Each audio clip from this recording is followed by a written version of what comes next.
Greetings and welcome to the Fan Perspective. I'm your host Nathan Lyle here with another edition of WNBA Weekly. Here is what happened this week in the association. On Wednesday, the first game after the All-Star game, New York at Washington. Kara Braxton led the way with 22 points, while the rookie Bone came off the bench for a double-double with 15 points and 11 rebounds, as Cambage Dexter added 19 points and was one assist short of a double-double, and the Liberty go on to win 88-78. Then on Thursday, you had two games. The first one, Indiana at Connecticut. Tamika Catchings missed the games for personal reasons, and the Fever still got off to a hot start thanks to 20 points from Shavante Zealous. But behind Tina Charles, who led the way with 22 points, 12 rebounds, 2 blocks, the Sun came back to win it 70-64. And then you had Phoenix at Seattle. Griner returned to the starting lineup, and DeWanna Bonner led the team with 19 points and was 1 rebound short of a double-double. But it wasn't enough to overcome Tamika Johnson, who led Seattle with 16 points and 7 assists, as the Storm grabbed the win, 88-79. And after this exciting week of action, here are the standings.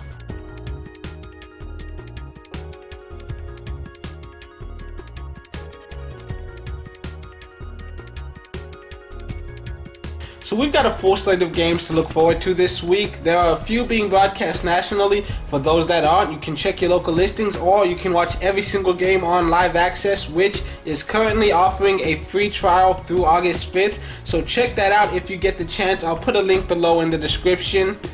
On Friday, you've got a few good games. First of all, Los Angeles at Tulsa. Candace Parker leads the Sparks into Tulsa to take on Gloria Johnson and the Shock.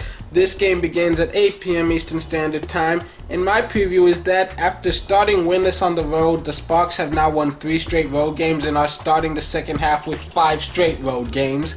And the Shock, they managed to put together 3 straight before falling to the defending champions. So I could see them winning this. Cambage and Johnson should match up well against Parker and Nneka, but the Sparks have better guards and a better bench, so I'm kind of expecting them to come out on top. Then you've got San Antonio at Minnesota. Danielle Robinson and the Stars head into Minnesota to take on Maya Moore and the Lynx. This game will be broadcast on NBA TV at 8 p.m. Eastern Standard Time. My preview is that the Lynx have been the top team in the West all year and went into the break on a 7-game winning streak. The Stars have the weapons to compete, and on paper they match up well, but I have trouble choosing anyone against the Lynx right now. And then you've got Washington at Chicago. Ivory Latta and the Mystics head into Chicago to take on Sylvia Fowles and the Sky. This game begins at 8:30 p.m. Eastern Standard Time.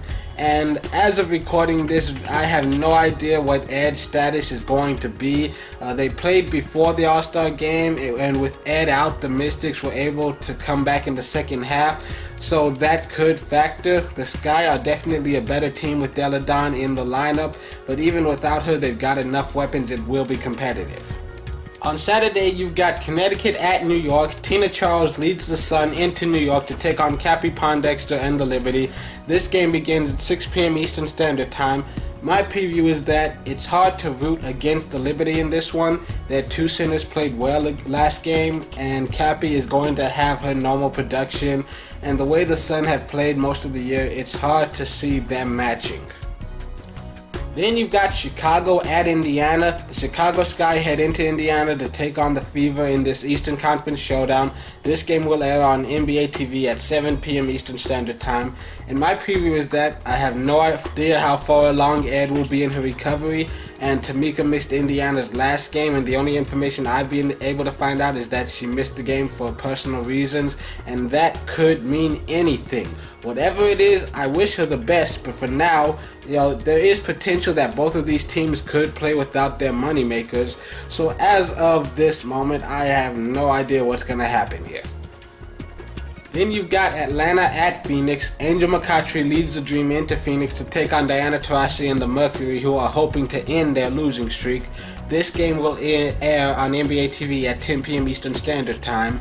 My preview is that the Dream were knocked out of first place in the East due to a long losing streak on the road, and the Mercury, while they've lost Penny Taylor, Griner did return, so I feel like they're definitely a good enough team to be scary right now.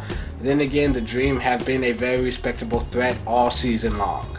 Then on Sunday, you've got Los Angeles at Washington. Cappy Pondexter leads the Sparks into the nation's capital to take on the Mystics. This game will be broadcast on NBA TV at 4 p.m. Eastern Standard Time. My preview is that Los Angeles has been a strong team all year while Washington has been up and down. If Candace Parker is playing up to her MVP caliber, then I feel like Washington doesn't really stand a chance. Next, you've got Tulsa at San Antonio. The two lowest seeds in the West go head-to-head as Gloria Johnson leads the Shock into San Antonio to take on Danielle Robinson and the Silver Stars.